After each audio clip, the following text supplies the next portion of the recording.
What if Yeah. I told you there was like an extra hour and a half? Really? You can This is the watch, first time and it would hearing be about bad. this.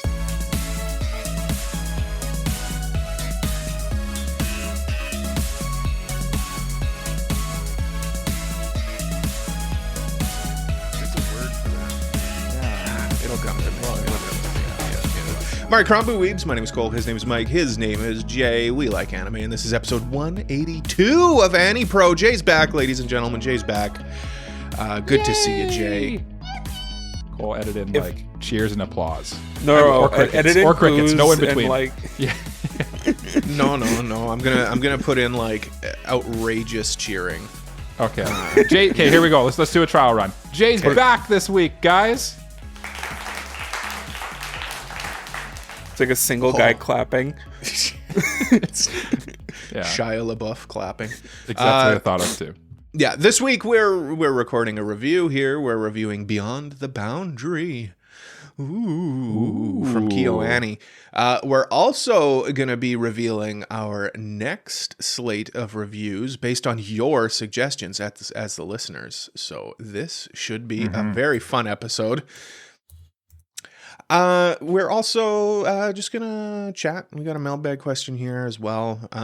Like I said, this is the first week in a couple weeks where all three of us are together, so I think this will be a good chance to catch up. Catch up, you guys. I've missed you. I've missed you, boys. I know. I missed you guys too. Yeah, I missed Jay. I missed Jay mostly. In fact, I'm gonna go to Jay. Jay, what's up? I got nothing this week. You are so full of baloney, my friend. You just got back from a trip. I did. No, I'm joking. A journey. Yeah, Mystical journey. Yeah. A year has gone by and a number has gone up from one to another. Jay's one of those people who doesn't like his B-day. He doesn't like his birthday. Yeah. Happy birthday, Jay. Thank you. A little while ago. Yeah, we're a little late for that, but that's okay. Yeah. But that's kind of why you went on your trip, though. Yeah. I went on my voyage. Your expedition. My expedition, yes. My odyssey, 33. if you will. To see some family, and it was nice. We didn't really do much because the weather was kind of doo-doo. Yeah, which kind of sucked. Which is funny because when I left, it was like plus 37 here or something like that. Yeah, it was ridiculously hot. I forgot about that. Yeah, it was stupid here for a while. Yeah. So I showed up. Cool. Yeah. So I showed up in like shorts and sandals, and my dad's like, "You ready Not for my rain?" Son. Head, go back. Turn around. Yeah. You need to dress for the weather, son. Yeah. And to be fair, like where you went is actually more northerly than us too, right? Yeah. So, Yeah. They usually have like decent weather there though, because they're like right by the mountains. So yeah, it's comparable to here, I think. Yeah, I was in a more like prairie part of the province compared to other parts. Like I was in Banff, for example. Yeah. So like it's still kind of pretty similar to what we get here. Yeah. But yeah, it was just kind of whatever, I guess, and that sucks. But it was still nice. Do you watch any like movies? It seems to be like your tradition when you go. Oh yeah, so you come back and you're like, I just watched X for the first time. You fly very far away, and you're like, I want to watch movies. Well, it was funny. Chess. Like so we watched Back to the Future. My dad's obviously already seen it because it's a classic. Yeah. But it just came on TV, and I was like, I've never seen Back to the Future before. And he's like, you'll like it, and I'm like, okay. So what happened, because my dad, being a boomer, has cable, and that's what it was airing on. It was on so cable. you're watching. Oh, so you're watching like TV made like where they cut it for a TV. Like the airing version like of the movies. TV cut. But it was funny because for some reason, they aired Back to the Future 2 before Back to the Future 1 on TV. So, like, we recorded part 2, like, DVR'd it, and then watched part 1, and then went back to the recording afterward.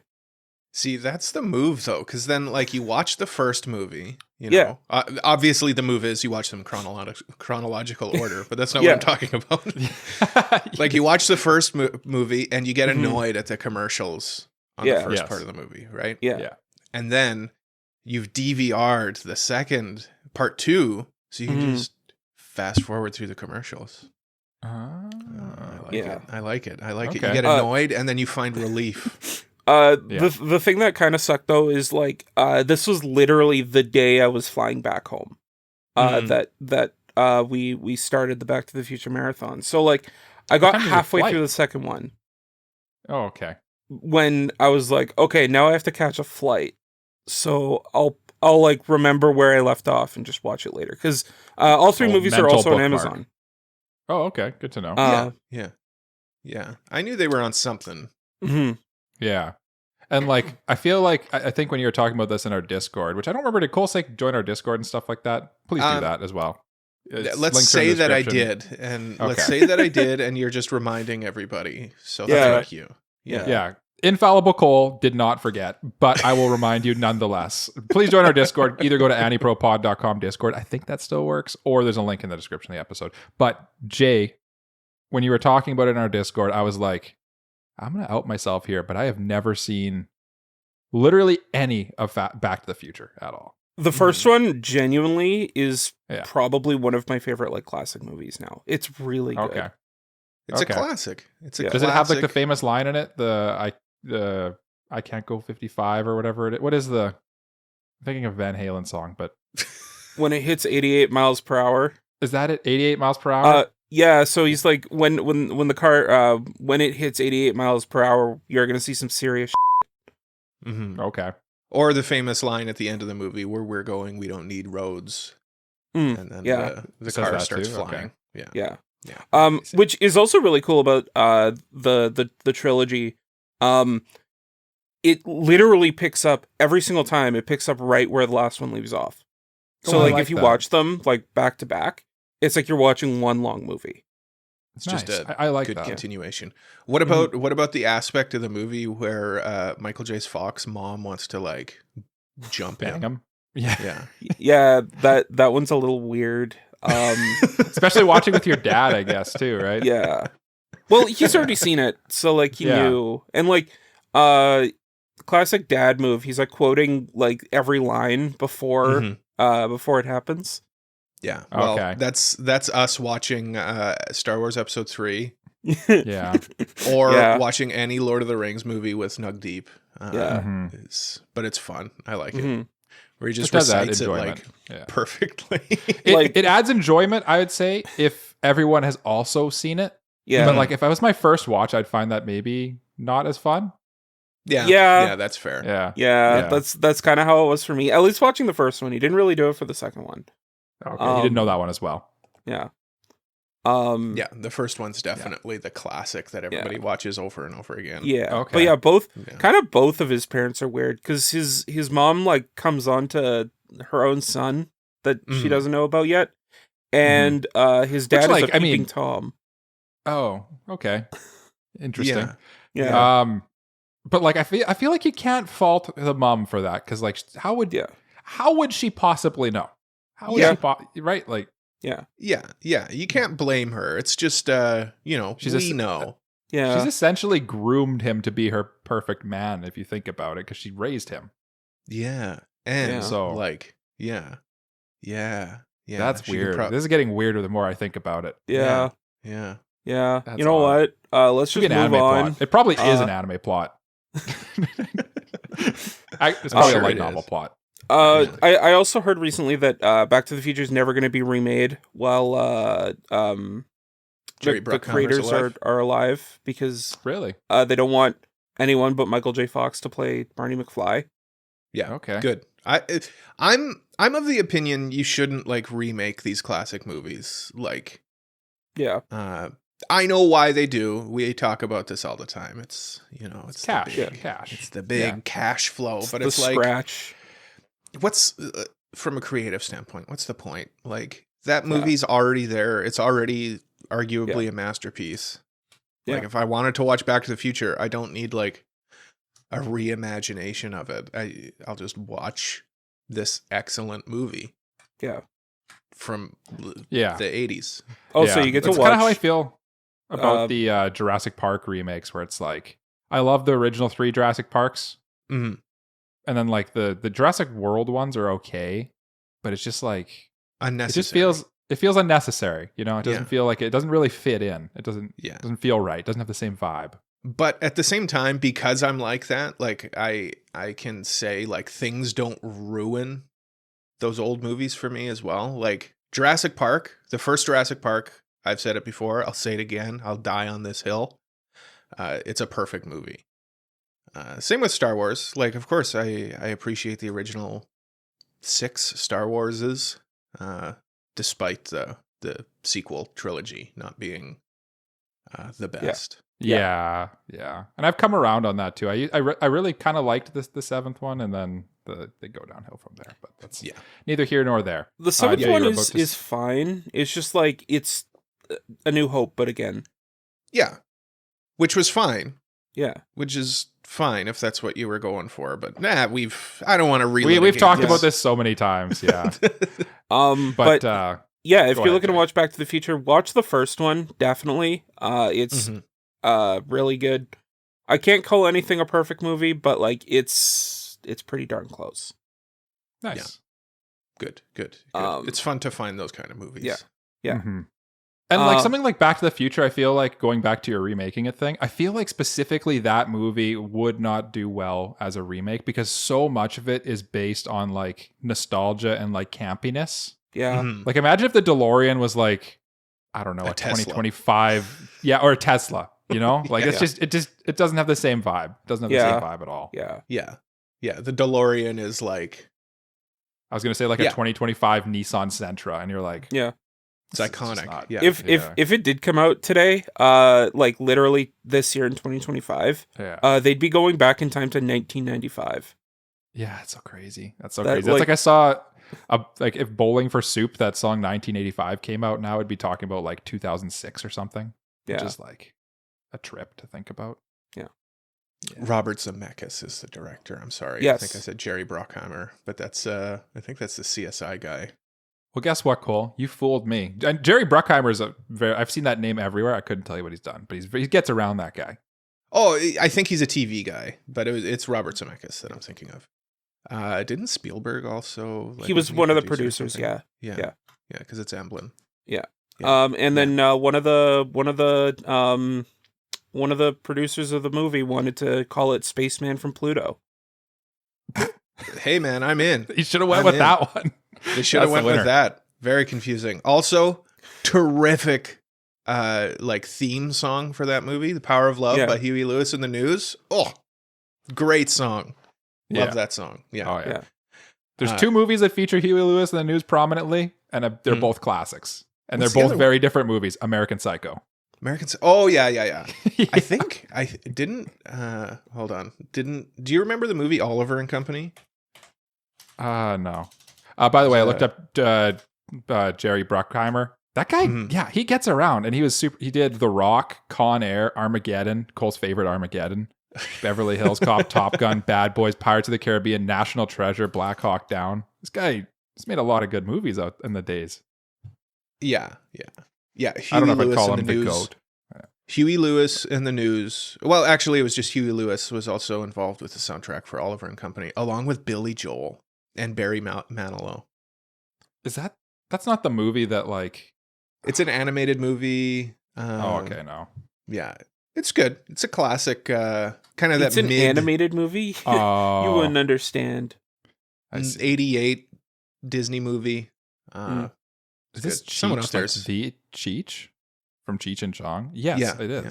He's in that Billy movie. Joel plays one of the characters as well.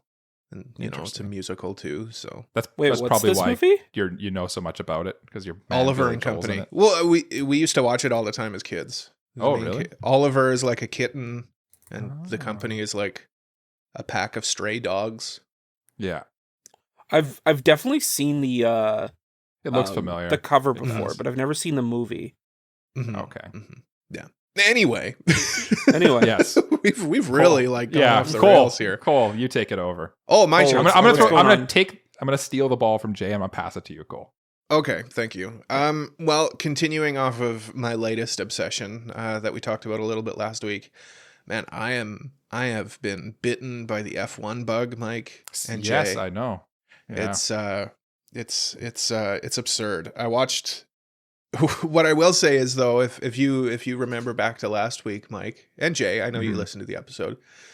I was talking about how like, oh, now's the time to start watching because like Max Verstappen isn't winning every race. Yeah, I got a funny text related to that the other day. So I get up early because like the race is at 8 a.m. here, right? Because they're in Europe. Yep. Get up early, get ready to watch.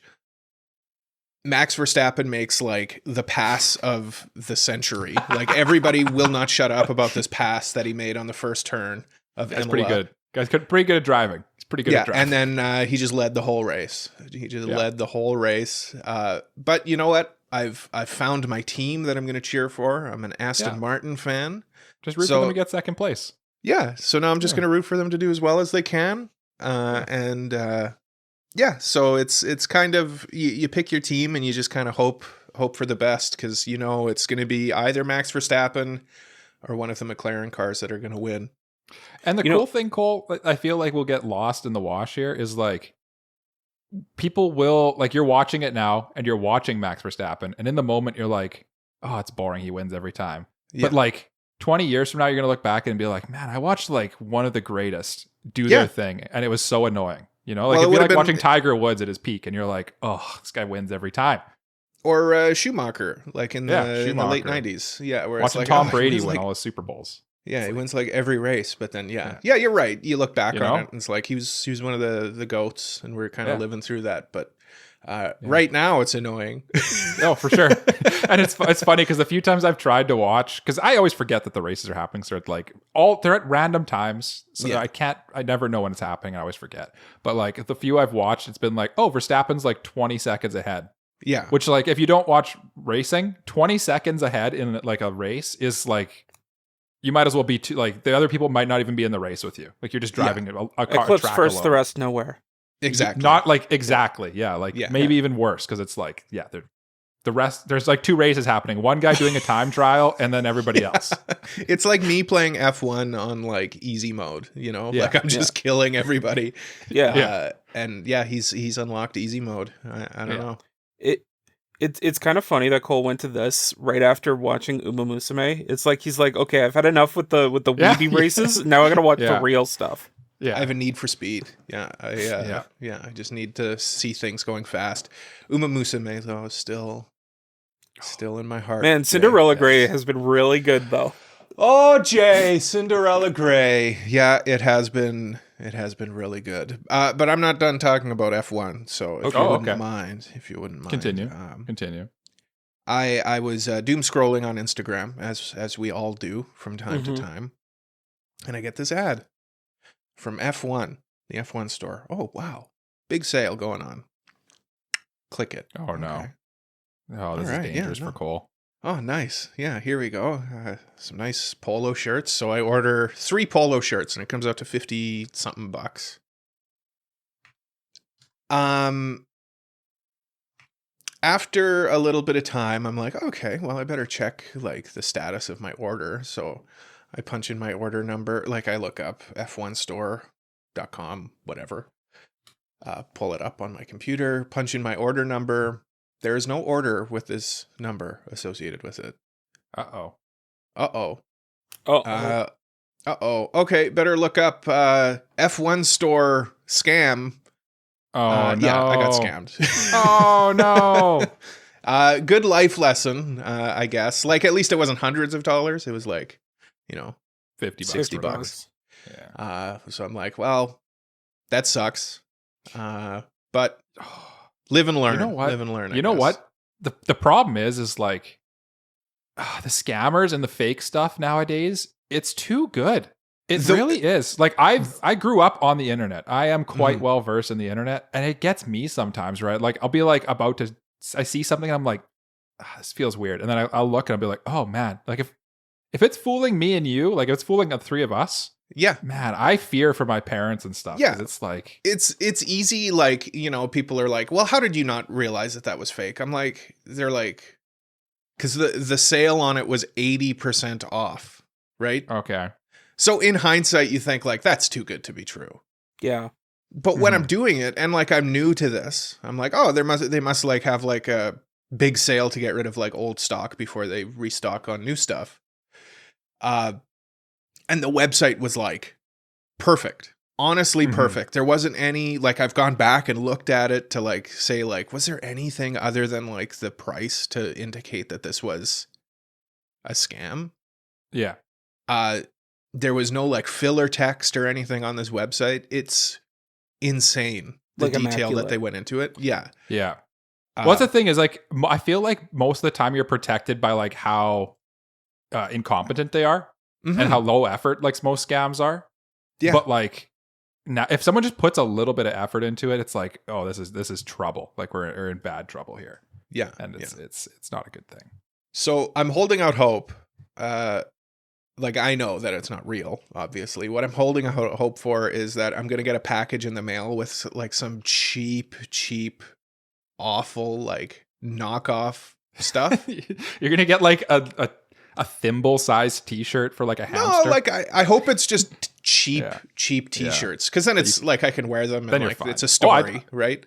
If you even get anything at all. If I get anything. So that's what I'm kind of holding out hope for. Yeah. Then it's like, okay, well, it's a funny story then for $50. Right now though, it's basically just they just took my money. Yeah. And ran. Yeah. But They literally well. just shut up and took your money. Yeah. Exactly. yeah, but it is I what will- it is. I will use your last thought there to springboard into me. I'm going to steal the ball from you. I've stolen the ball from both of you now because mine's Okay. actually kind of related to you a little bit, Cole. Have you guys heard of VO3? Does that ring any bells?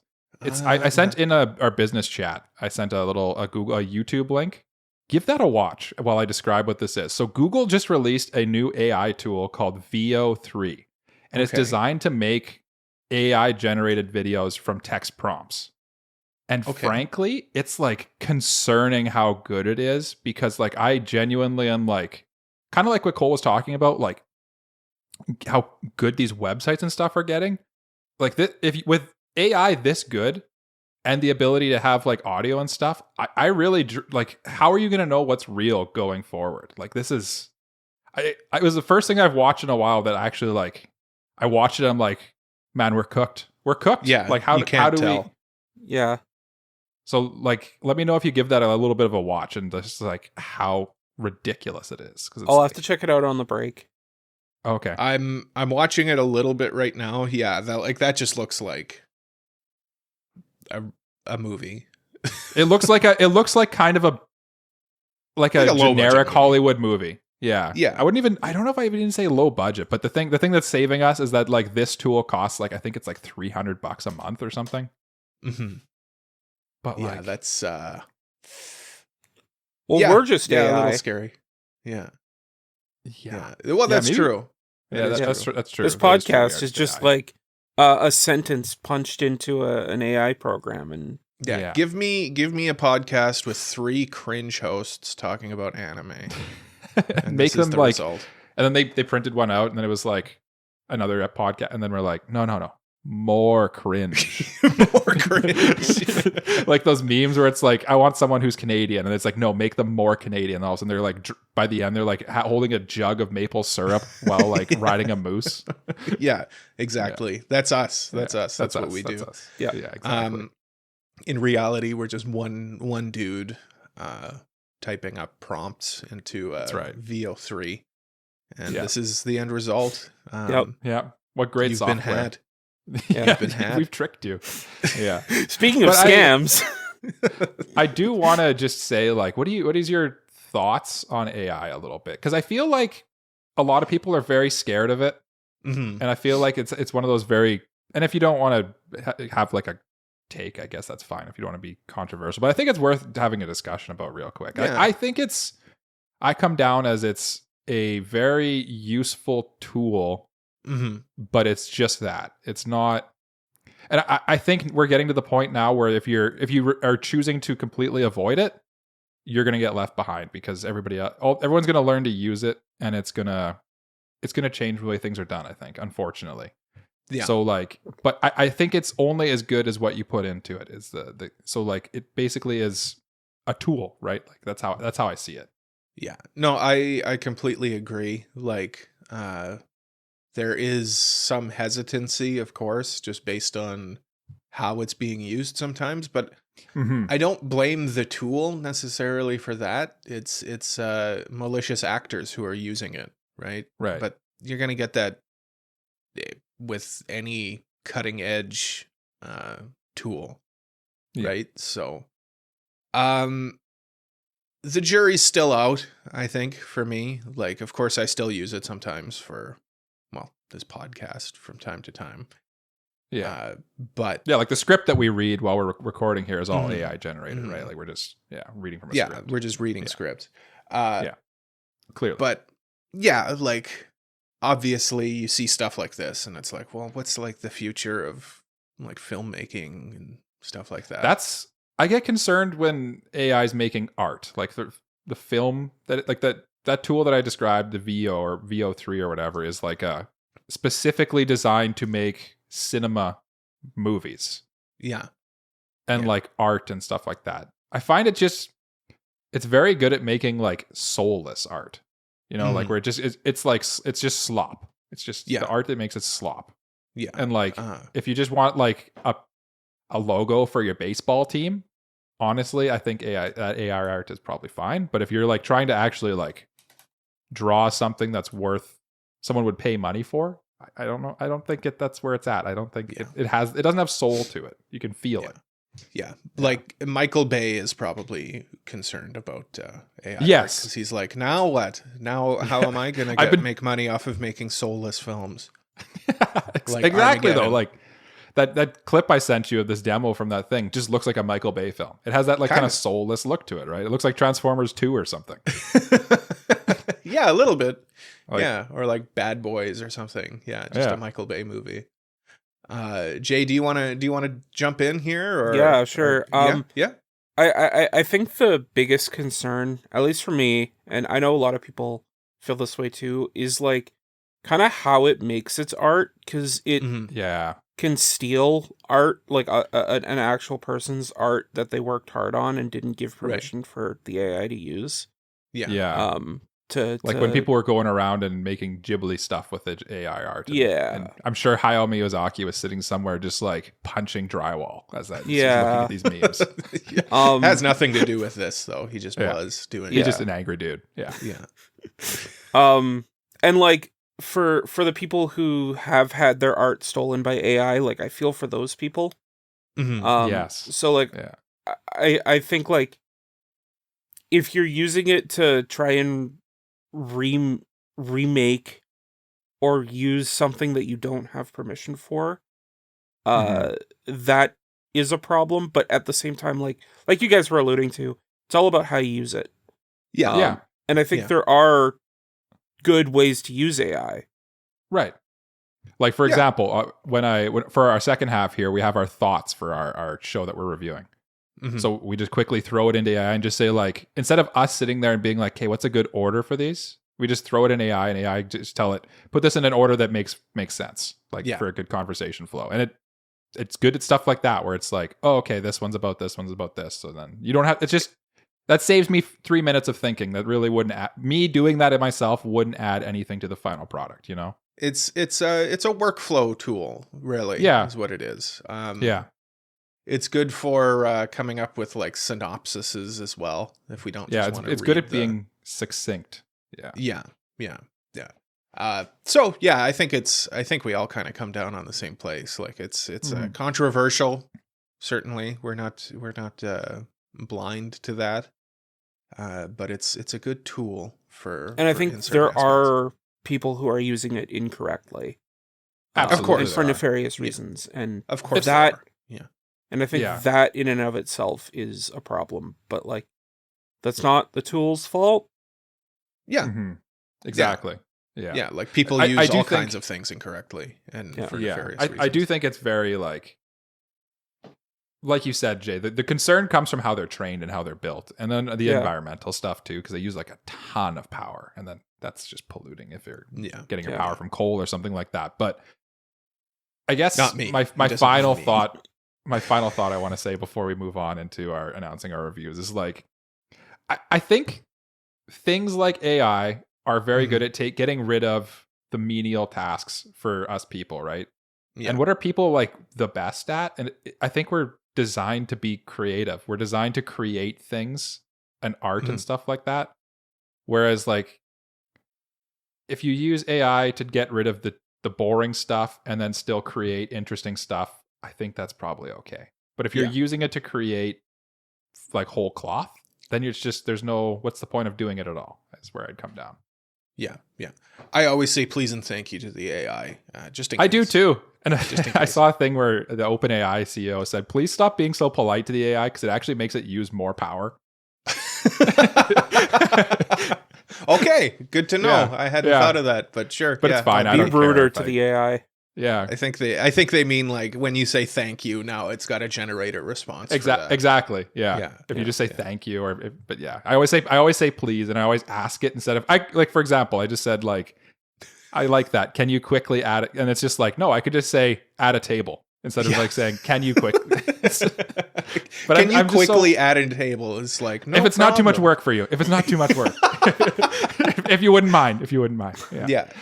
Yeah. No, that's we're too polite though. We're too nice. Yeah, he's got to send that CEO's got to send that message directly to like the Canadian people, I think. Yeah, he's got to get Carney to just broadcast it. I was like, listen, you're killing the planet. Stop being nice to AI.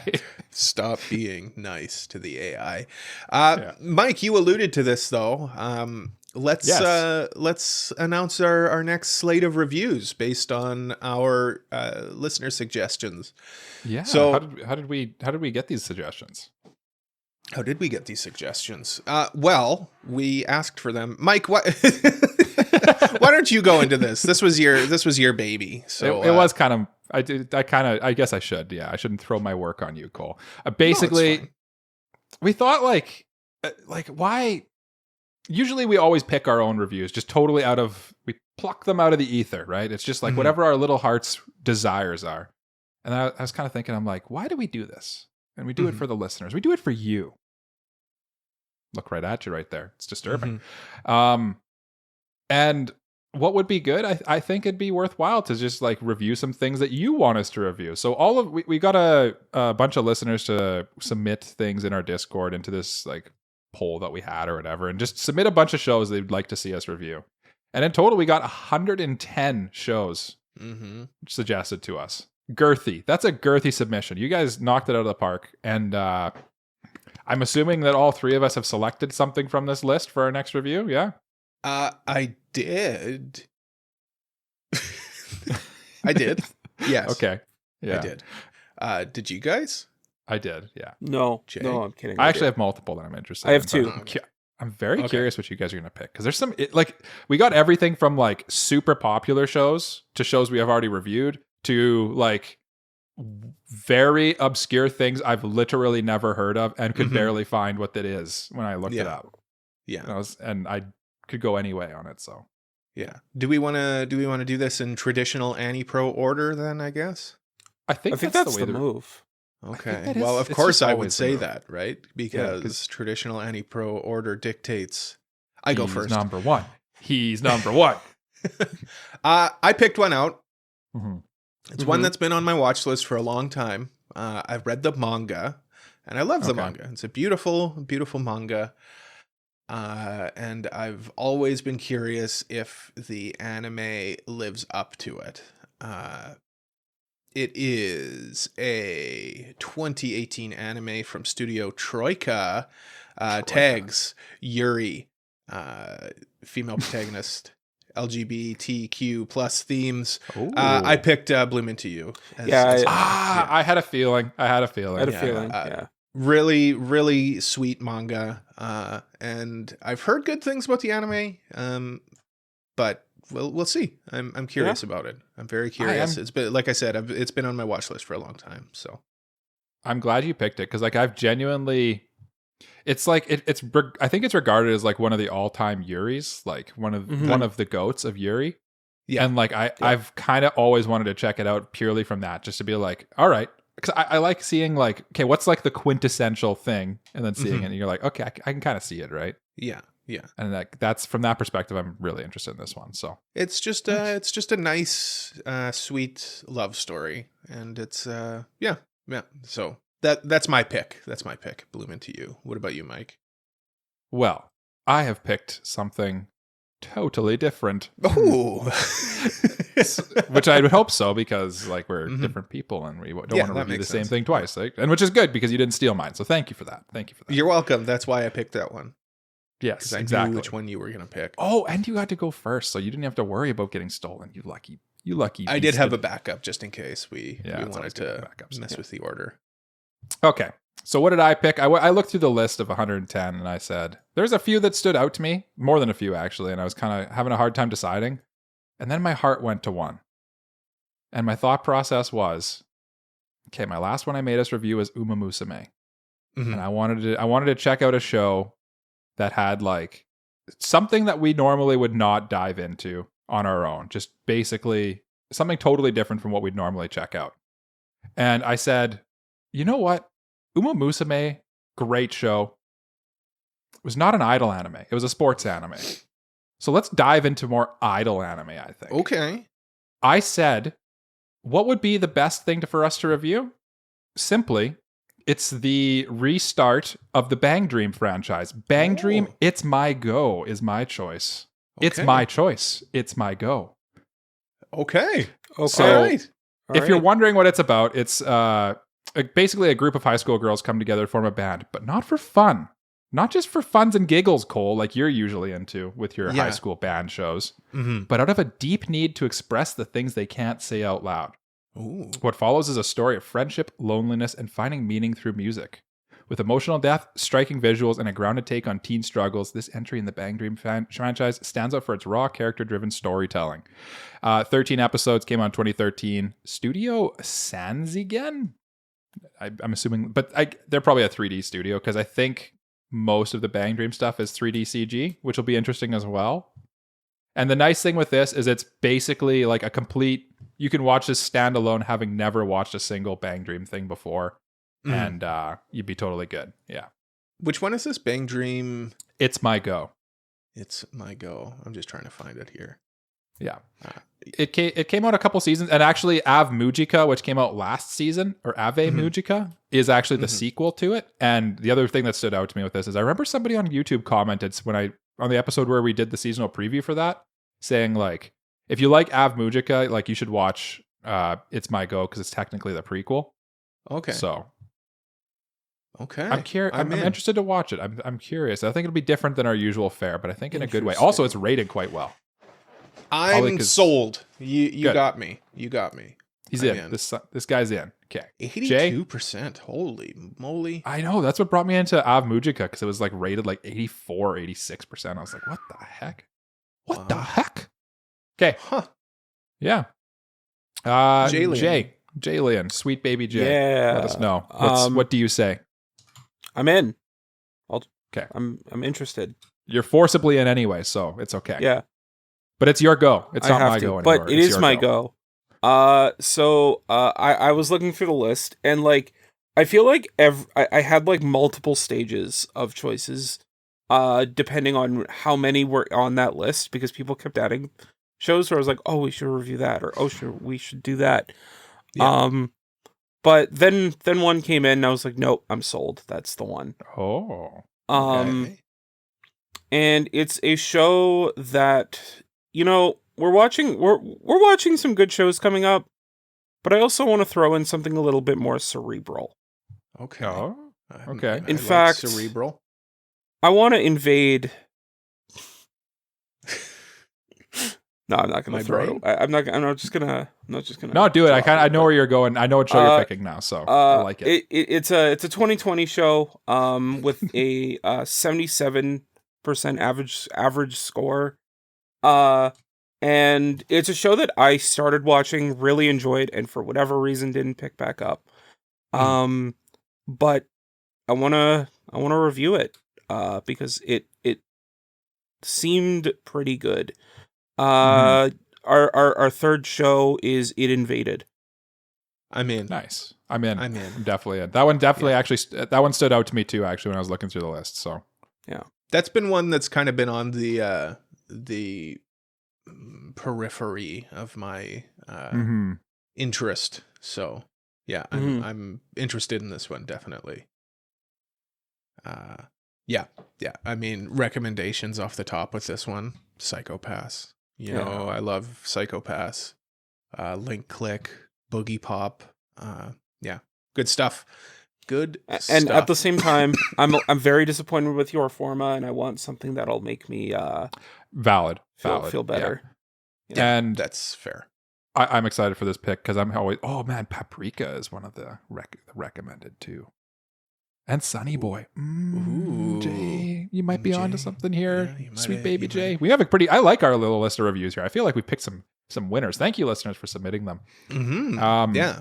It's always nice to see like listener feedback like this that kind of like is unexpectedly well done. Popular? Lots of them is what I'm trying to say. Okay. Something that has a great turnout. Turnout. That's yes. There you go. Yes. It does fill my heart, my little Kokoro with, it grows 3 sizes with every person who submits one. So yes. Yeah. It's huge at this point. So yeah, we gotta take Mike to the hospital. Stat. You should. But not before I explain the second part to my crackpot theory here. There's more? There's more, but wait. There's a little bit more. Order now. So you're wondering, I'm sure you're wondering, because you know exactly how this podcast functions, and you see into the mind of a Michael or a Jalen or a Cole, and you're like, but what are they going to do for listener's choice? What are we going to do? It's quite simple. There's only one thing to do. If your show is not selected, well, we have to give it another shot, I think. I think so. I think so. Mike, do you have any ideas? I'm thinking we will hold a tournament in our Discord, because I know we have this tournament channel that's just been sitting there rotting away. I don't know if it still exists. I'm sure it does. If not, I will revive it from the ashes. And we will hold a tournament, and the winner of the tournament shall be our next listener's choice review. So make sure you're in the Discord, because that's where we're going to decide this. Yeah. Again, it's going to be a long tournament, though, because there's 100 of them in there. So yeah. Well, we got lots of time. Lots of time to do that. Exactly. We have 3 months. 3 months. Yeah. So yes. Yeah. Links to Discords in the description, of course. So come on down, do that. So just to reiterate the shows that we selected, I selected Bloom Into You. Mikey selected Bang Dream. It's My Go, which is My Go is one word with a lot of exclamation points. Yes. 5 of them in total. And also the G is capitalized. Is there a reason for that? Does anyone know? I don't know. We'll find out. Yeah. We'll find out. Maybe. And Jay selected It Invaded. So yeah, excellent slate of shows. I'm looking forward to all 3 of those. Legit, actually. Yeah, me too.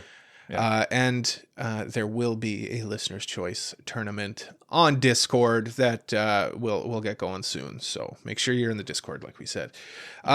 I think what we're going to do now is we're going to go to a break. So we'll hold off on the mailbag message until after the break. And then we'll also review Beyond the Boundary from KyoAni. How does that sound to you guys? Are you guys game for that, or do you guys got something else to do? I don't think so. I gotta be at the your thing. I got that thing.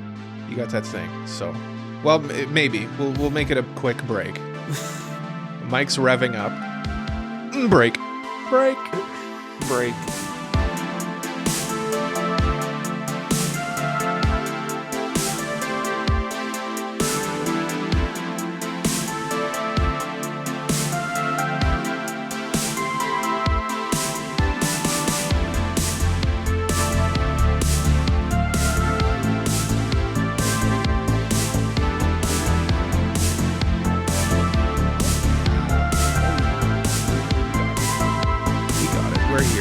we're back.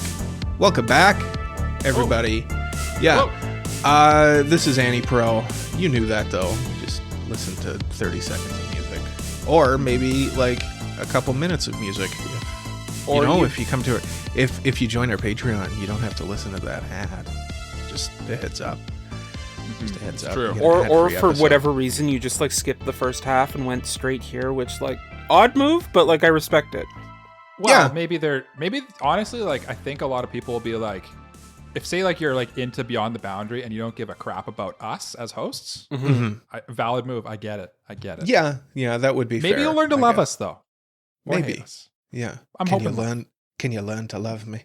Can you learn to love me? But I think you're from a boot. If you're just here for the Beyond the Boundary review, I think you're gonna need to skip a little bit because we got a little bit of other stuff going on. So there'll be timestamps. Don't worry. We got some housekeeping to do. The most important housekeeping is that we've got to clean up this bag. Yeah, bag of what? It's time for the mailbag. It's mailbag time. If you got a mailbag question, you can send it to us over at our website, AniProPod.com/mailbag, or at our Discord. This one was submitted to us via the website. It comes from a new listener. And the question reads thusly. Which episode of your pod... listener? A new listener. Oh, okay. Is the name, yeah. Welcome to the podcast. Yeah. Which episode of your podcast would you most recommend new listeners to start with? Which episode of your podcast would you most recommend to new listeners to start? I can't read today. I'm having a tough time. I feel like it's like spiritually, I read a with after, because if you would have asked, like, I feel like just missing the word with. But yes, I know what tripped you up there, Cole. Mm-hmm. But it's also quite a simple question. It's where would you, if someone comes up to you, like say we're at Icon in a couple months or whatever, and someone says to you, "Oh, cool, you guys are an anime podcast. Sugoi. Which episode should I start with, Cole-san or Jay-san?" Well, I would say the best episode to start with would be the most recent seasonal preview, I think. That's what I think. I actually felt the same. I feel like one of our seasonal episodes, I feel like our bread and butter. Or like, just, I would say start more recent, don't go to the beginning, because I feel like we get better all the time. Yeah. And like when I listen back to our old episodes, I'm like, man, that was rough. It's rough, buddy. That's rough. Yeah, the audio quality has taken a major spike, I would say. Well, and just the chemistry too. Like, we get more friendly all the time. What about Jalen? What do you think of this one? I think seasonal is a decent start. The other one that I had in mind was a specific episode for you here. Episode 125, where we start listing our best anime and genres.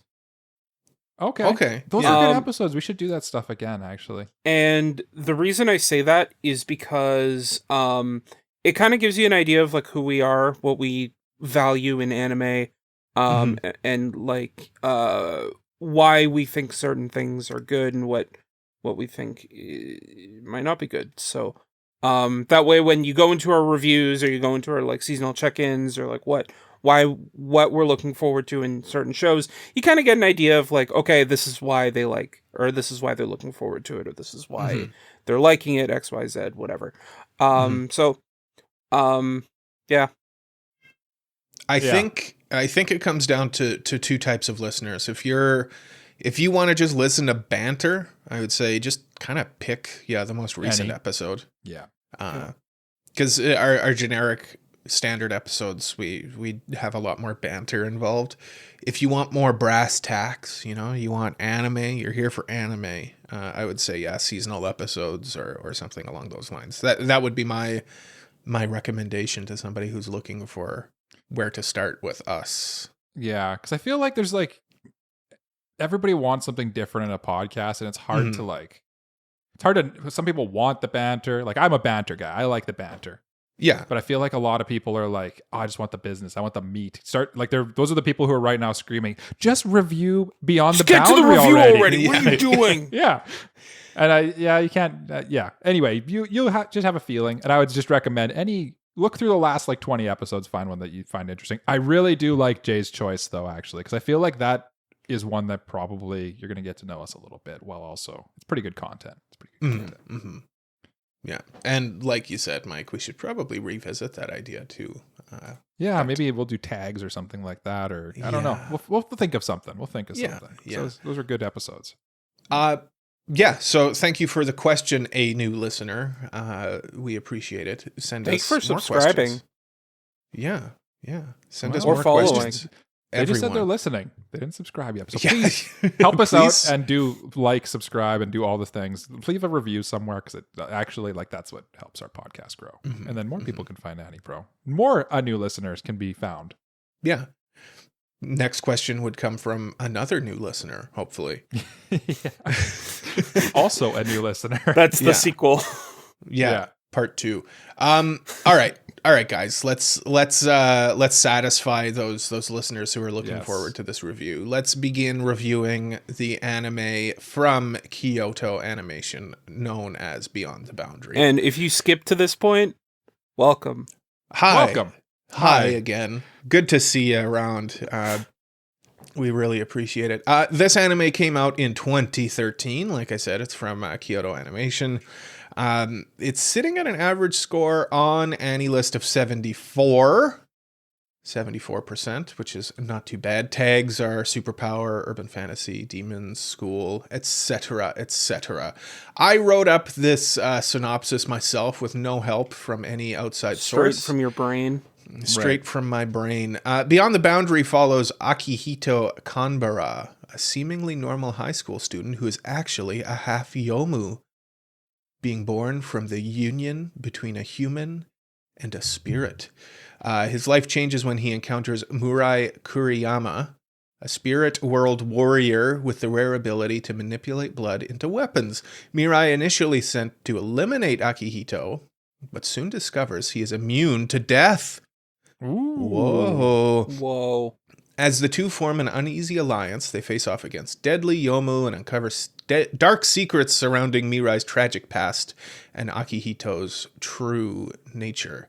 As the boundary between the human world and the spirit world begins to blur, they must confront powerful enemies and their own inner demons to protect what matters most. What an excellent synopsis written by yours very good truly. Synopsis. Yeah. Good job, Cole. Yeah. It's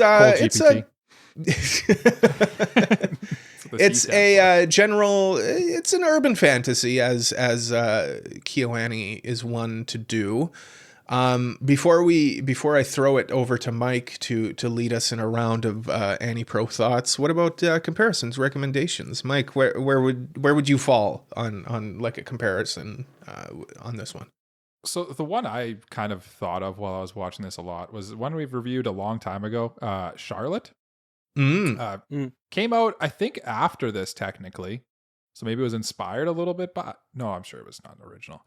But it's kind of just has like that same like kind of dark urban fantasy thing going on. Like it's just the world, but suddenly they inject superpowers into it.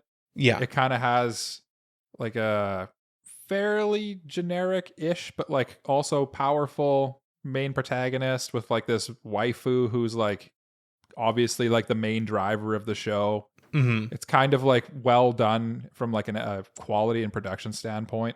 And like I feel like there's just a lot of they're two parallel trains running down the tracks next to each other, I think. Yeah, definitely comparable. I would echo that. I think that's a good comparison to make. Jay, what about you? What did you think when you were watching this? So my first thought was like stuff like Sakuga no Shana or Tokyo Ravens, those like generic light novel adaptations, which like this is based on a light novel, so like that. Mm-hmm. So like if you like that thing, this is for you. And then like another one that kind of like slowly crept into my mind as the show went on, and especially as a certain thing was revealed, was Jujutsu Kaisen a little bit. More so season 1. with like a main character that has like he can't really fight on his own against these demon things, but like he has something inside of him that like when it comes out, it's like really really strong and does and is kind of a bit threat to everyone else. You've got the like friend with black hair that is also like a pretty good sorcerer. And like they're all fighting against like these yokai like spirits. A lot of, and also like good action Sakuga if you're looking for that too. Yeah. I'll be honest with you, Jay. I wasn't in when you said initially Jujutsu Kaisen, but no, you've convinced me. That is actually a good rec. Like the vibes are a little different, but no, it actually, it is all the way in. It's an urban fantasy. It all has all the same stuff going on. Yeah. It's almost like there's like a formula to a lot of anime. What works? My recommendations, I actually have two. One is kind of an obvious one. It's another KyoAni show. It's sorry, I had it written down here because I always forget its name. Love Chunibyo.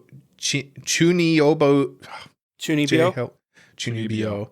Yeah. And other delusions. And other delusions. Yeah, that's the first one. Just very similar like senses of humor, and it's KyoAni. They all have that kind of similar joke style. Yeah. I think that and then one the other people often call Oragairu, I think. Am I wrong? No. I'm mixing that up. Okay. I know there's a short version of that, the name for that one. Anyway. I think most people just call it like Chunibyo. Yeah. Okay. Yeah. I think if you say that, most people know what you're talking about. Yeah. The other one though is a bit more of a dark horse. I went with Madoka Magica.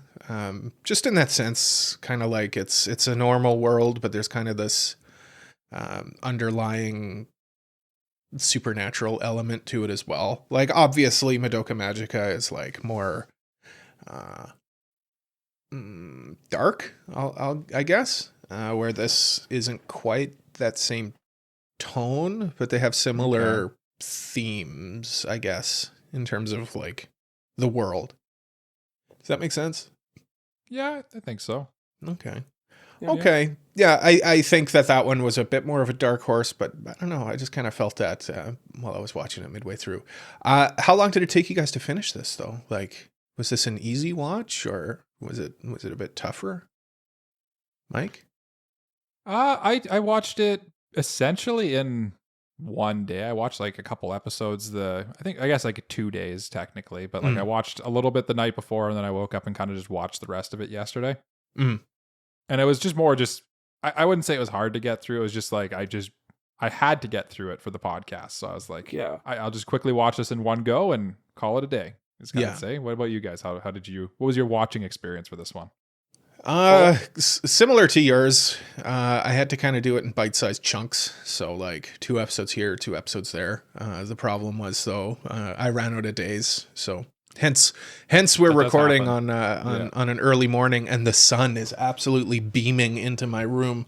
Thank you. Hey, natural light's the best source of light. It's true. A good thing. It is a good thing. That is what they say. But I didn't like, it wasn't out of like a difficult watch experience. It was just I ran out of time. So it took me a few days. It took me a few days to watch it. Jay, how'd you do? So I watched episode 1 on Wednesday, episode 2 on Thursday, and then the rest yesterday. Okay, so we all kind of took off chunks and then like had to binge the rest of it. Yeah, because yesterday I watched like 7 episodes or something like that. Yeah. So we're all kind of coming in at it from the same viewing experience. Angle. Yeah. Mike, I now hand the conch over to you. I am the man of the thoughts, and boy, do we have thoughts for this one. Steer the ship, for God's sakes. So the first thought we have here, ship steerer, and I think this is a Cole original here. This one, as you alluded to earlier, is produced by and made by the studio Kyoto Animation, right? And what does KyoAni do? Beautiful slice of life stories. And from a beautiful standpoint, like the animation and like everything is just gorgeous. And frankly, this one I think is no exception. Yes. But does the story live up to its animation? Is it does this story justified to have the amount of beauty that it does have? Because I feel like we can all just agree, like right off the top, like this show looks great. It's KyoAni. Yeah, It's looks KyoAni. terrific. We were not surprised that it looks great, but like, is the story good? Yeah, like Jay even brought it up, like if you with his Jujutsu Kaisen comparison, like with the Sakuga and stuff like that. Yeah, this has that in spades. Mm-hmm. The story is kind of a mixed bag to me. Like I like some aspects of it. I like when it slows down, but when it's like trying to like move the plot along, it really kind of like moves too fast often. Like it doesn't let me like ease into like a plot development or anything like that. It's just kind of like, this is happening and now we're doing this.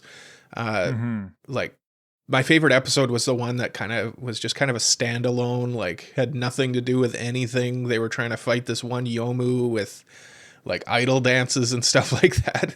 Yeah, that was the most like KyoAni episode, I think. It was definitely the most KyoAni episode because it was very slice of life. Yeah. But that's what I wanted more of, and I felt like it was good at that aspect of it. But the I don't know. I don't exactly know if I disliked the other aspect. Like I think it was good. It was just it left me wanting more of the other side of it, of KyoAni's slice of lifeiness. And maybe that's like where you were it was not what you were expecting, maybe, I guess. Mm-hmm. I should state this is my second watch of this show. I have watched it before. Oh, really? Yeah. Oh, okay. Yeah. I've never Jay, what did you think?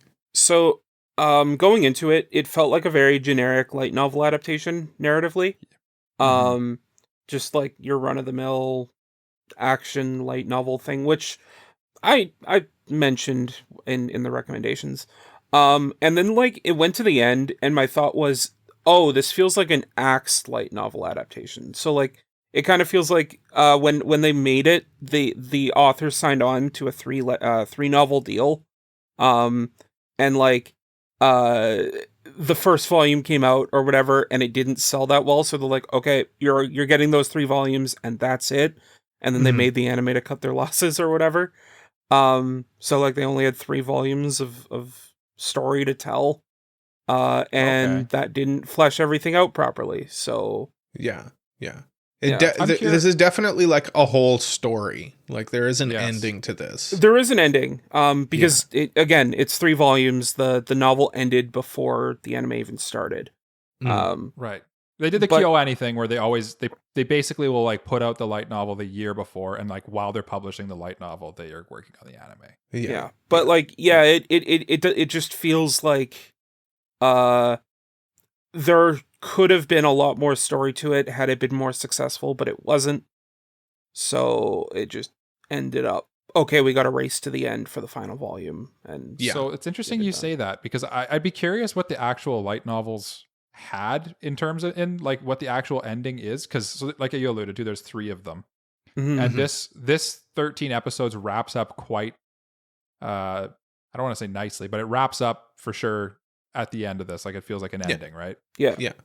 Curiously, if you watch the recap movie, they changed the ending, and in the end, it's a different ending, which dovetails into the second movie, which is essentially basically all the stuff that Jay was alluding to that they didn't have time to dive into in these 12 episodes. Oh, so if you watch the sequel movie, and you have to watch the post-credit scene to actually understand what's happening in the sequel movie, as well as like the prequel OVA, it really fleshes out the world quite a bit.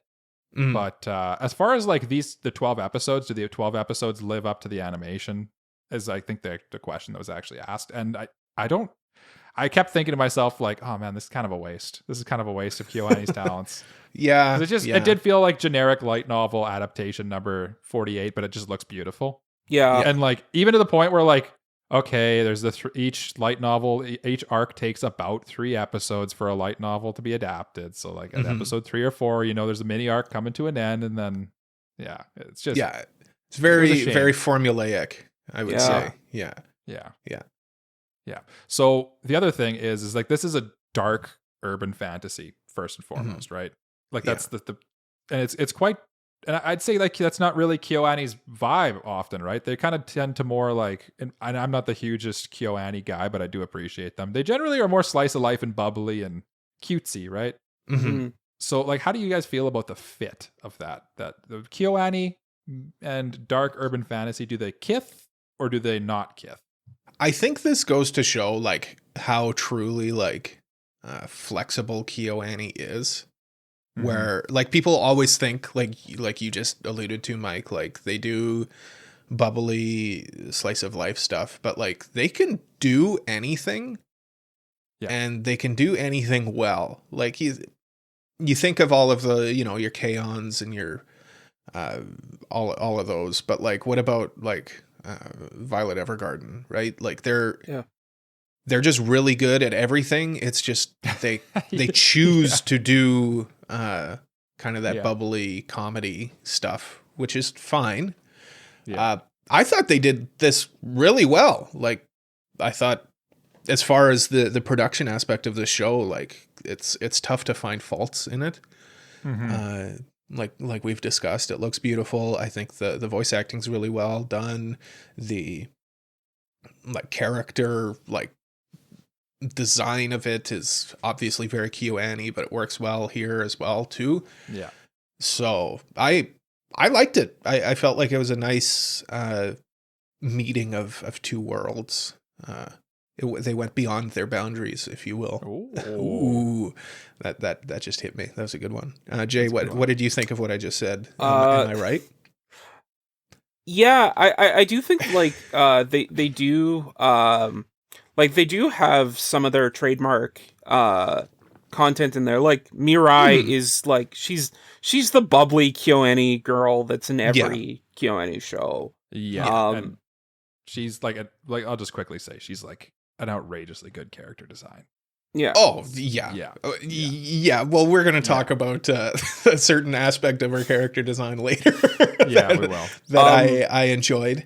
Yeah. And then like it's got like a couple of slice of life aspects that like again fit that KyoAni mold just in a different coat of paint. And I think that them branching out and kind of putting their style and their style into a different different genre was interesting.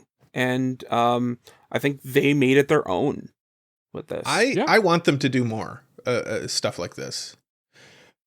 Like, of course, I got no problem with them doing like City or, of course, Sound Euphonium and stuff. But I want to see them kind of get back into this like, dark fantasy kind of spoopy shonen type of stuff. Yeah. Like very Noragami-y like vibe. Yeah. It's like it's kind of silly at the like a lot of the times, but like I felt like the fit was a little jarring at times, going back and forth from like, okay, we're gonna have like this super dark thing, like this person's literal existence is cursed and they're doomed to die or blah blah blah, and then all of a sudden they're in idol outfits dancing and singing.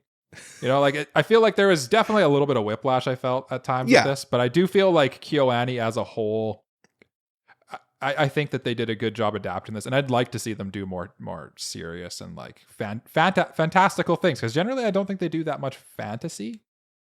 Which I mean, I'm thinking of like Maid Dragon and stuff like that. Urban fantasy, they do. Yeah, they do kind of that stuff. But yeah, they do. Of course, they're known for like that. Slice of life, down to earth. They're the Moe studio. The Moe studio, Moe, exactly. Moe. Yeah. So would you say that like having watched this show has like kind of changed your abilities or your perception on like KyoAni's capabilities with like a supernatural action show? And like, would you want to see more of this from? I feel like we've kind of answered this a little bit. Yeah, but like, it didn't change anything for me because I've always been of the opinion that like KyoAni can do anything. This just solidifies that opinion for me. That they should. And I would like to see them do more of this. I think like it changed my opinion slightly, because like whenever I'd think like, oh, KyoAni, would they be a good choice for X shonen show, I'd be like, well, they're like, this isn't really Moe and that's not their thing. and Moe's their thing.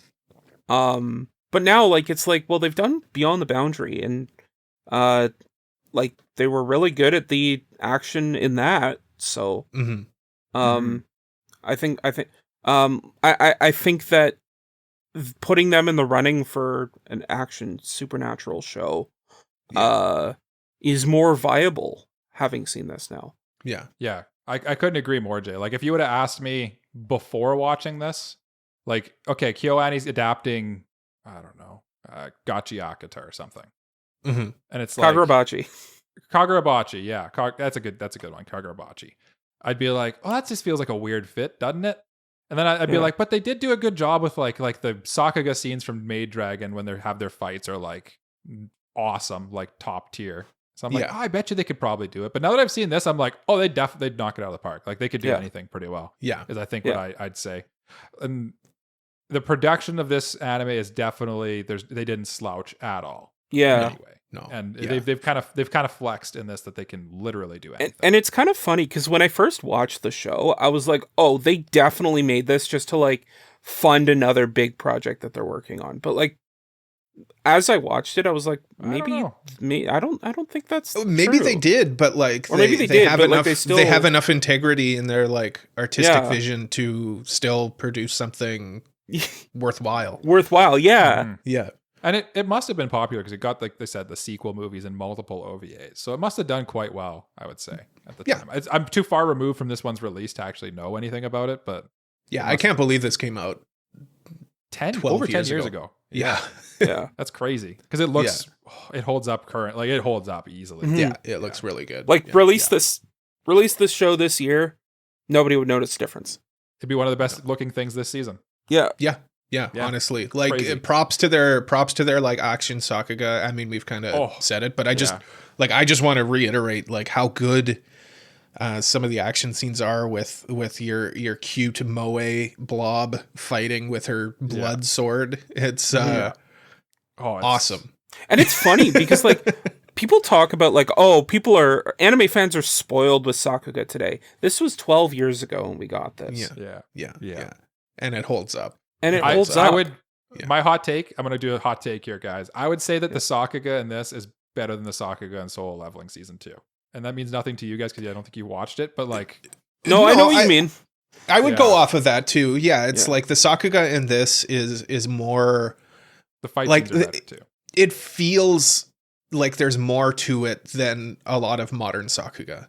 Yeah. I feel like a lot of modern Sakuga is just kind of like putting something in a blender and like just watching like kind of like modern dubstep, you know, if that makes sense, like visual dubstep. I get what you're saying. Like it's pleasing. Yeah. Okay. But like this has more like substance to point it. To this is like a good, like you're listening to some good jazz. You like jazz. Where like modern Sakuga is like like funk or dubstep or something. Good. I like it. Yeah. But this is more traditional. And like you could tell like there's some love put in this. And the fact that it's KyoAni and you know that like the animators give it their all. And and it's kind of crazy to talk about it like that because like it goes to show how ahead of their time KyoAni was at this time. It's like, true. Nobody else was even coming close to this. Maybe Ufotable, but like I was even gonna say like Ufotable, like I would compare this favorably to Ufotable. Like Ufotable, of course, like their Sakuga is insane, but Ufotable really they push boundaries in their use of like CG and stuff like this. Where they're more KyoAni has always studio. KyoAni has always been like a very traditional studio. Of course, everybody's using computers to produce anime, but like this was not necessarily hand drawn, but like more traditionally animated than a Ufotable Sakuga scene would be, where they're using CG to enhance their visuals. Do you want to know another like kind of crazy fact? And this is going to kind of dovetail into the next point a little bit. But this anime came out in 2013. We've reviewed 2 other anime that Kyoto Animation put out in that year: Tamako Market and Free Iwatowi Swim Club. Yeah, KyoAni. What a year! What a year. Winter, they put out Tamako Market. Whatever. Okay. I And liked then they it. go to Yeah, summer, it's- and they're like, okay, how about in summer we put out like Hot Boys Swimming? Cool. All right. Yeah. Yeah. And then let's just put out this like supernatural drama action show in fall. Man, just banger after banger That's after crazy. banger Yeah. from KyoAni. Just classic KyoAni. I've never That's watched crazy. anything from KyoAni that I don't have a favorable opinion of. Yeah. Not to Well- kind of like get too Yeah. far into the review, but like I feel like their Man. production and charm kind of just makes it like it can't miss. It just Yeah. But like, do you guys think that this Beyond the Boundary anime that we've watched mhm. would be remembered as fondly, or would even be remembered at all if it wasn't KyoAni? And I guess I would also just throw out there like everything else is the same. It's just a different studio. Mhm. Yeah. Like animation quality and everything Like, as well. like 'Cause, if like let's say Silverlink did this. But they're No. not, the thing is, the hard thing is like Silverlink's not capable of this. Yeah. Yeah. So No, I don't think so. I don't think I don't so. think so I think an aspect of why this anime is well remembered is because it's got that KyoAni effect. There's something untangible about watching a KyoAni show, just knowing that it's from KyoAni. And that's Yeah. pure placebo. Like I'm sure it is. I'm sure it's purely like in our heads, Mm-hmm. Because but yeah, it's I don't there. know about that. I don't It's know about there. that. I can't put my finger on it, but it's got that charm. And I feel like it's more like people will go through the catalog of like, oh, I want to watch every single KyoAni show, and this Yes. show's on there. I think that's why Um, we watched it. I think that's yeah. probably why Cole recommended it. I think it's genuinely like good, not just because. Well, no, I guess that's basically what we're saying. Yeah, I think it's good Yeah. because it's KyoAni. Yeah. I think it gets probably more recognition than it would have if it wasn't KyoAni. Just because Yeah. people are like doing what Jay said, where they're like, I want to watch every KyoAni thing, or like I want to watch everything by that studio. And I don't know if everything else was the same and you just like change the studio name from KyoAni to Silverlink as Jay suggested. I don't know if people are probably watching this in 2025, but I would say this show is like basically designed to be found by someone scrolling on TikTok and they see like a hype fight TikTok with like basically a mod. I don't know what they're called now, but an AMV, an edit of like one of the fight scenes, and you're like, oh, that looks sweet. And then they go check it out because like the fight scenes are next level on this. Again, Yeah. like Jujutsu Kaisen. Basically, yeah. I think it would go from wherever it is right now to kind of just like generic light novel adaptation. Yeah. Yeah. If it was like, if you gave it to Silverlink and they gave it the Silverlink animation quality and stuff, I think it'd be quite forgettable. Yeah. Mhm. Yeah. Now kind of taking a bit of like a dog leg here. How do you guys feel like this one has like so many genres and so much going on? And and so like it's got action, obviously. It's got comedy, it's got drama, romance, slice of life. It's got all this other stuff going on. How do you guys feel like it juggled all those aspects in these 12 episodes? Again, I think it's able to juggle it, not in the sense that like it's doing it smoothly, because a lot of we've said like it's quite jarring at times. You know, something will be happening and then all of a sudden Mirai will be like, oh, I don't know, and she'll start cleaning her glasses, which is like her quirk when she's lying. But it's like, why are we doing a joke right now? This is supposed to be like a very serious scene. Yeah. But because it's KyoAni and because it's got that charm, I'm willing to look past it and accept it. And it just adds to its charm. I think Cole do you know what I just mean? Like KyoAni rose tinted no, glasses. I do. I really bit, do. yeah. I really do.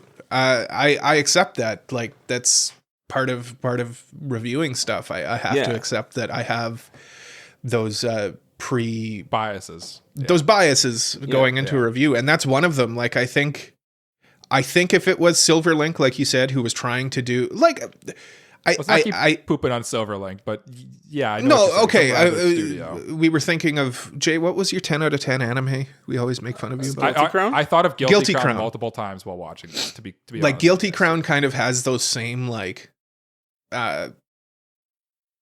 juggling of genres. Multiple different, Yeah. And it doesn't handle it with the same grace that KyoAni does. Exclusively because they're not KyoAni. Because That's Production actually, IG is a B-tier studio. In that sense, actually- Let's go! That's actually such a crazy point, Cole, because it's so true. Because like, if this was done by another studio, it would be Guilty Crown. Yeah. No, that's a great point, actually. Thank you. I know. 3 points to you. 3 points to you. Well, that just proves how B tier of a studio. Yeah. Production IG. Whatever. Yeah, whatever. We're not going to get into that. But I did feel like this one I did feel like it suffered a little bit from having too many genres at times. I did feel like that because I like I alluded to earlier, like I was watching this super like intense thing where like this whole arc played out, and then the next episode was, oh, we're gonna kill a Nomu or whatever that smells real bad, and we got to dance funny. Yeah, but that's the best episode. No, honestly, I think that episode kind of like just kind of threw things off track a little bit because it was. I love that episode. It's such a in a episode. vacuum. I agree with Jay. Like in a vacuum, it's probably one of the best episodes. But it just like having those moments, just having such like a huge entire episode devoted to just like a basically filler. It felt like filler. Felt like when very you're watching filler. Yeah, like when we're watching It's One weird, Piece and 'cause, all of a like, sudden they it go felt to the It felt like filler, but like the show needed more episodes to flesh itself out. So like it was like, why is this here when you can use this episode to flesh out more stuff? something else. Yeah. Tell me more about the main guy's mom. Don't show me things like. Tell me more about what's going on in this world. Oh yeah, his mom. Yeah. Yeah. She's like the big mystery. I want to know what's going on with. They explained with it his in mom. the sequel movie. I had a Okay. feeling they did. Yeah. But yeah, I think I like that. me and episode. Jay, You guys- I agree with you more, Jay. I feel like having specifically, I felt the comedy was maybe the one that maybe took me out of it a bit more than. I was a little annoyed because this show literally ends on the glasses gag. Yes, it does. Like yeah. the last thing you see in this show is the glasses gag, and I'm like, did the heartfelt moment really need to end on a joke? Yeah, It needed to end with the glasses. I'm just So- saying. It needed to. I'm gonna move this point up because Cole, do you feel vindicated finding a fellow glasses lover? Because the main character in this is, if you're not familiar with the anime, is like genuinely obsessed with glasses. He has a fetish. He has a Yeah, glasses, glasses fetish, we which, call to it. be clear, like Akihito. I don't have a glasses fetish. I won't say that. That's No, That's a little. but you extreme. famously said that glasses make people more attractive. 30% Glasses more make so, I think, 30% more attractive. which I don't agree with. It's yeah, no, I feel vindicated. Akihito is me for real. Yeah, Cole no, Cole is Angie and also half mythological creature. Yes, it's true. He's human Morpeko. Yeah, Sure, yeah. yeah, it's true. It's Yeah, true, no, it's I mean, what can I say about it? Yeah, as soon as he comes on screen and he's talking about his love for glasses, I knew this would come up. I knew this Yeah. would. And Jay, did you also go like, oh, he's Cole? Basically. No, because when funny. I saw that, I already had the thing in my Discord being like, "Hey Cole, did you feel vindicated?" And I was like, "Okay, well, I already know." Oh, that's right. Yeah, I already said my thoughts. yeah. But what about all the other characters too? Did you guys kind of like? Did you like any of the characters, or was there anyone that stood out to you? Very KyoAni quirky characters, I would say. Mhm. Like Yeah. the tsundere little sister character who is also like great. I love her character design as well. Much more traditional. Like she's just I liked her a girl. teasing vibe. Mhm. Like she always teased the main character. Oh, this is gonna throw off your plans to confess to me at graduation. Yeah. And he's just, he's like, I've never said that ever. Yeah. It was Yeah. it felt very like genuine. I like the brother character who also has like a ridiculous He's fetish a giant as well. siscon. He's a giant siscon. But he's fun too. Like everybody's just very quirky in it, except for like the older sister who's just kind of like Kind of the antagonist. mysterious sister who insert step on me joke here. Yeah. And she like I feel like there's a lot of characters in this, and like there's two classes of characters, or I guess three classes of characters. There's Akihito and Glasses Girl, I forget her name right now. Mirai. The main two Mirai, yeah. The main two characters of the show, I'd say. Yeah. And they're great. Honestly, they're great. Yeah. And then there's like their surrounding group of friends that are immediately like in almost every episode. And they're also pretty good. Like you said, the younger sister there, she's probably my favorite character because she's hilarious. And then you get like all these other like supplementary characters. And I feel like there's just that like the older sister that you talked about, who are kind of like there basically just to like set up some kind of lore that's going on, but they never explain the lore. So it kind of, you're just like left like, what's with her mom? Or what's with Akihito's mom? What's with the older sister? Who is this dude that suddenly is trying to destroy the world? What is going on with these people? And then kind of never really find out. Yeah. The more quirky the character is, the more like main character they are in the show, I think. And Mike, to your point, that kind of supports just like how I felt about this show in general, where it felt like it was an axed light novel, where like it felt like there was stuff that they wanted to explain, and they just didn't have the time or the light novel or the light novels to do it. What if I told you all of those mysteries that I just described are answered in the sequel movie? Get me in on that sequel movie. It's on High Dive too, so it is on High Dive. I have. It's actually a pretty good movie. Honestly. Just as a quick follow up to something we talked about in a previous episode, Tomoko Love Story is also on High Dive now. Oh yeah, it just got on there now. Yeah. Anyway, but yes, I since I said the world building and I described how next point is the world building's pretty light. Does that work for you, or do you have theories to fill in the gaps? And I think Jay's kind of tipped his hand a little bit. I might have tipped my hand a little bit that like, I think it might be, I like the, what's the gun thing? Chekhov's gun. Gun. If you're going to show something to me, or if you're going to introduce an idea or something like that, I at least like to have some kind of payoff to it. And they saved a lot of the payoffs for the movie. So just this series, it kind of doesn't work because it's just like, okay, well, what's going on? Why is he half Nomu? What's the story with that? Yeah, you know, like it's definitely the weak aspect that even I can't defend. Why does the society dude want to destroy the world all of a sudden? Like, what is the why? Also kind of explained in the movie. No, yeah, I'm sure, but like the fact that I have to go like watch a movie to get that, why? When it's just kind of an ass pull in the show. Why did he go to the one girl to use her to build that thing up to destroy the world? Like, what did that have to do with anything? Yeah. There's a lot of ass pulls at the end of this show where I feel like you know what it's comparable to? Darling in the Franxx. A little bit. Good, and then all of a sudden at the end it's just like. Which is probably why they changed the ending and then made the movie. But like I think Jay's maybe what happened was they made the 3 volumes and then like basically like they were like, oh, people kind of liked the anime, so maybe we'll actually do that 4th volume that we needed, but just do it as a movie. Maybe that's what happened. Maybe. Yeah. But I don't feel like I didn't it was so I feel like the world building was so sparse for a lot of this that I kind of didn't have time or like enough to go on to fill in the gaps like in my mind, you know? Like it was just it just felt there like wasn't there's enough like things hints. just cuz. Just exactly. There's no hints. There's nothing going on there. Yeah. So like I guess that brings us to the pacing of the anime. Like the last real like hard like cinemaphile thing we're going to talk about today. And what do you guys think about the pacing? Do you think it was good the way it was? Do you think it was too fast? Did it need a few more episodes, or do you think it could have actually maybe sped it up a little bit?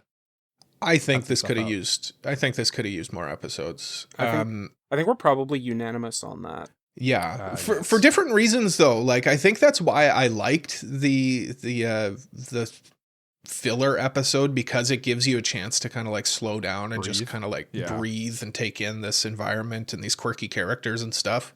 Because it's a cool world they've built, right? But because it's only 12 episodes, that episode really stands out. That's a 1/12 of the show that's just kind of wasted on this Random fan servicey thing that they're doing. Which was a fun episode, don't get me wrong. Yeah, no, it was. Again, in a vacuum, it works. It's just like, as a whole, if this it doesn't really... Yeah, if this was a 2-core show with 24 episodes, like, that wouldn't be quite as... like, it wouldn't stand out as much, because it would just be like, okay, no, it's just kind of like a breather episode. Mm-hmm. Where, like, when it's 1 core, 12 episodes, like, it's... you kind of need to be economic in your storytelling there, and but at the same time, like, it cuts out too much as well.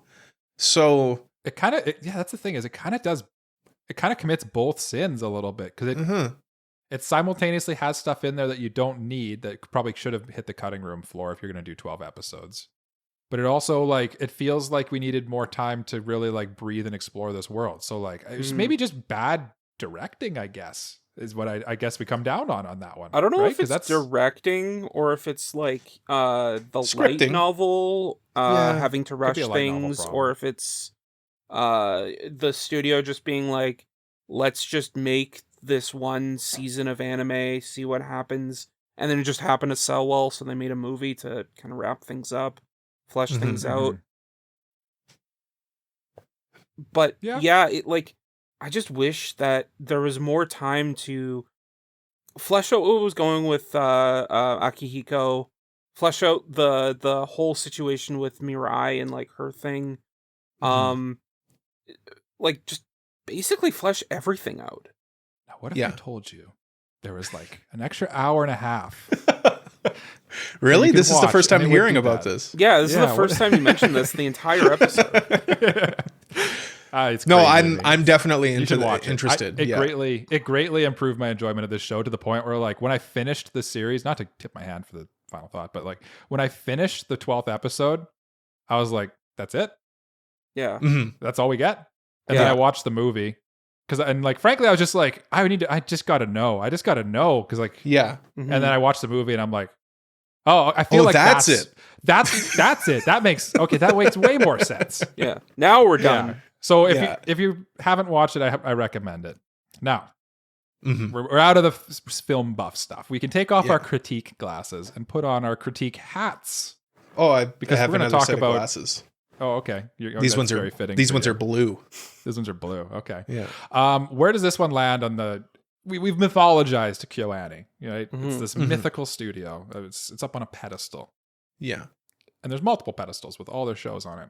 Where in the KyoAni tier list is this one fallen?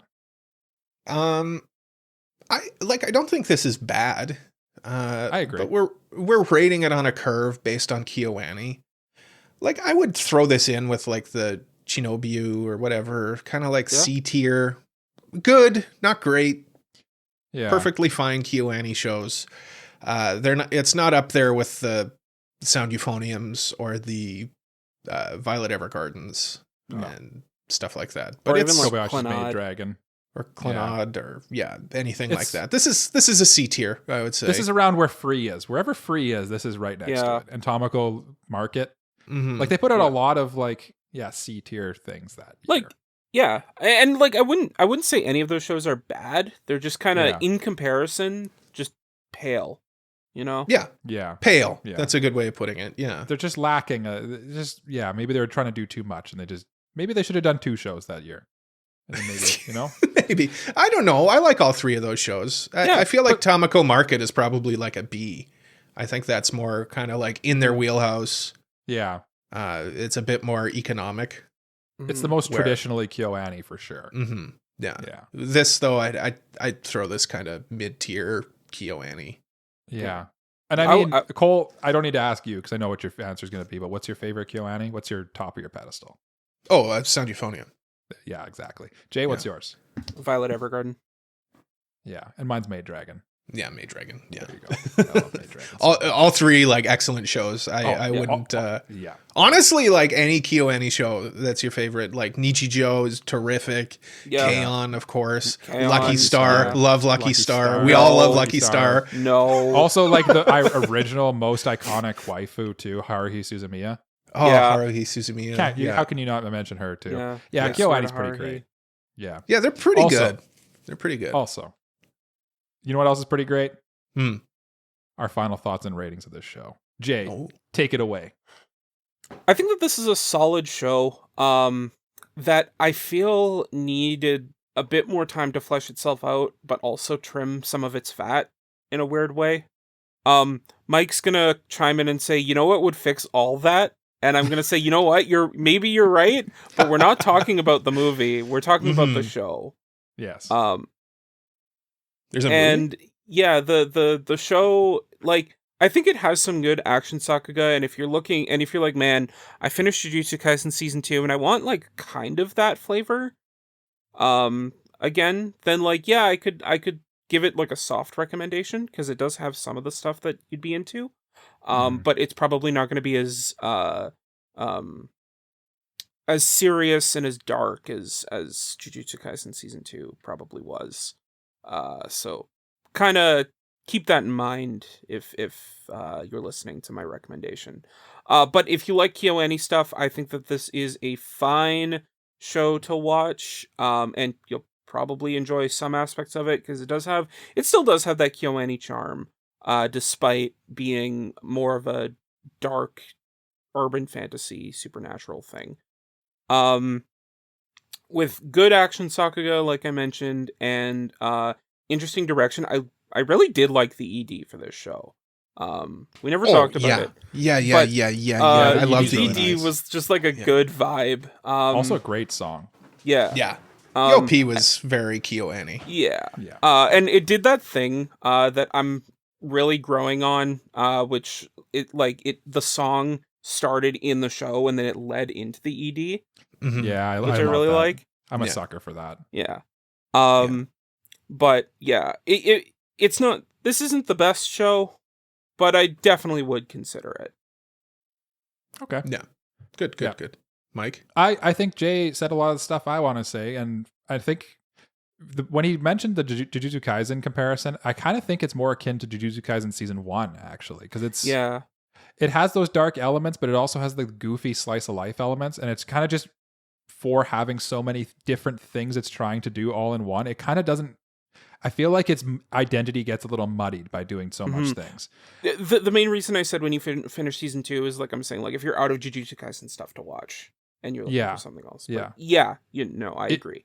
And then the other one we really compared it to is Guilty Crown. And I feel like it's not nearly as bad as Guilty Crown was. And like, at no point in this was I ever like, I'm not enjoying this, because frankly, it's just so damn beautiful that you're just, even if the story is kind of muddled and confusing a little bit and not super well executed, the animation and just like the everything else is just so pretty to look at that like it'll carry you through this one no problem. And then, like I said, I do have the benefit of having watched the movie a little bit, so it did increase how I view this show. So like that I'm trying to separate out, but I kind of can't because I know it. You know, once you know something, it's Pandora's box. Once you've opened the door, once you know, it's you open. can unknow. You should have waited to watch the movie until after this review. No, I wanted to watch it so I'd know, so I could keep chiming in and saying, "Did you know there's a movie? Did you know about the movie? Did you know about the movie? Did you know that there's like 3 Uma Musume movies? Did you know that there's a movie for this show called Beyond the Boundary Future that's on High Dive? It's a part Go 2 watch of the it. movie. Yeah. Also watch it right now. Also watch go to High Dive, watch the last like minute or 2 of the first one, which is a recap movie. Beyond the Boundary Past. Yes. But as far as these 12 episodes for this show, I definitely wouldn't have dropped it. I definitely wasn't asking. I did ask myself why actually a few times, where it's like, why is KyoAni's talents being wasted on this confusingness and this silliness? Why did they do this to me? But I also quite enjoyed it, I'd say. I would say if you just want to watch something KyoAni and you're trying to work your way through, I'd say consider this one too. I do think that this one it's worth consideration for the average anime viewer. I think there's better things for you to watch instead of this one. But like if you're like us and have seen hundreds of anime and you just want to watch something that looks good and has a interesting story, I'd say consider this one. And off to you, Cole, to wrap us up. Well, as is tradition, I get to say the famous words. You guys have said everything. What more could I possibly add?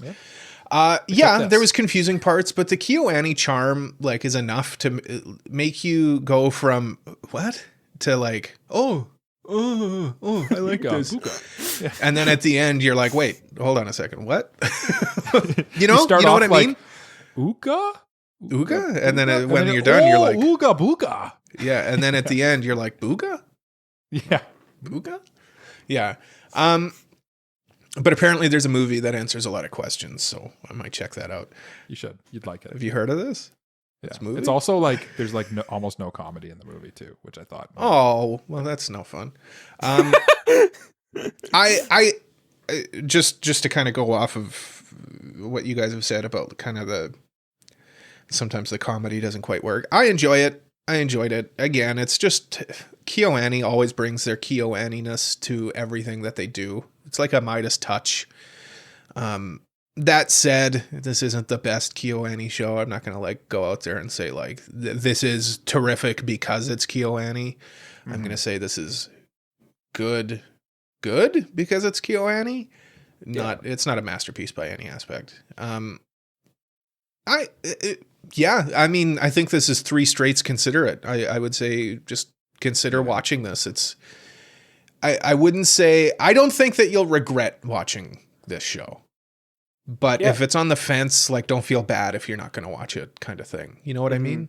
I think that's exactly it. I think you're not going to have a bad time, but you're not going to have the best time. And like, if you're going to pick a KyoAni, if you're like, I'm in the mood for some KyoAni, boy, do they got some better stuff for you. Yeah. Like if you want KyoAni fluff, go watch, I don't know, something fluffy. K-On, yeah, Clannad. something like that. If you want something dramatic, if you're looking for a light, like if you are one of those people that like light novel adaptations, this is probably one of the better light novel adaptations. It is. Yeah, I would say I'd that. agree. Yeah, I would say it that. It gets the KyoAni. It's a light novel, got the KyoAni treatment, which is like, yeah. Which most KyoAni shows are light novel adaptations. Are they? Okay. Yeah. We'll talk about that off air. But yeah, that's 3 straight considerates, which I feel like is appropriate. We all had a good time watching it, but we're all well aware that this isn't KyoAni's best work. We have another review coming up in a few weeks. It's going to be Bloom Into You, which is the first of our listener's choice suggestions. We're also going to review Bang Dream, It's My Go after that, and Id Invaded. Our next manga review, which I think is next week, if I'm correct. In the calendar. Next week it is next week. Yeah, The Fragrant Flower blooms with dignity, so that'll be our next manga review. Thank you so much for listening to another episode of AniPro. If you liked it, please consider subscribing, leave a review, tell a friend about us. All of that helps us out. If you really like us, why don't you consider supporting us on Patreon like these lovely people: Mr. Family Guy 36, Elijah Wood, Braindead, B-Dog, Peach, Frama, Kratos, Just Juzz, Mogmog, Uncle of Light, Zaffron, and Mexi. By supporting us on Patreon, you get access to all sorts of perks, and it really helps out the show. We're also on social media at AniProPod, and please join our Discord community to keep up with us and other listeners. Links to everything is in the description or at our website, AniProPod.com. I think it's my turn to lead us in a round of bye-byes. As of recording, it's the Monaco Grand Prix this weekend, so we'll see how that goes in F1. I don't know, guys. What do you guys think? Who do you think's gonna win? Max Verstappen. Lightning McQueen. I just had to bring it back around to F1. I'm sorry, everybody. This is my latest obsession. They say in Star Wars. Mm-hmm. Yeah. I know. Yeah, like they say in Star Wars. Anyway, bye-bye. Bye-bye. Bye-bye. Bye-bye.